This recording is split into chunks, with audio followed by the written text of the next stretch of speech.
We love our button press. Obviously makes all different sizes and shapes of buttons, and recently we added the ability to make puffy stickers and shaker shapes, and one of our newest items is a star puffy sticker and shaker shape. Super easy to do. You can see everything right here. This is gonna retail for $24.99. So let me show you how it works. It's really fun to do.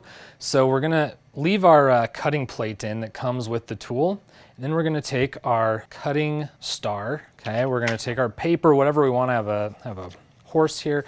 What I love about this is it has this window so I can see exactly kind of like what I'm gonna get when I cut it out and how it's gonna look when it's a finished product. All right, so I'm gonna put this into my press, cut it out.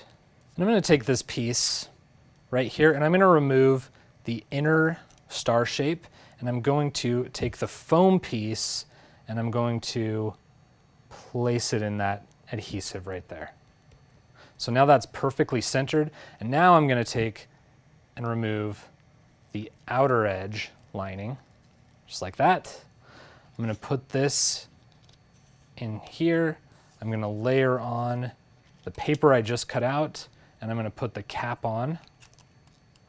I'm going to put it back in my machine, press down, and pop it out, and there we go. We have our puffy sticker all ready to go. One cool thing too is it actually has adhesive on the back, so I can peel that on and I can stick it onto my card, project, layout, whatever it is.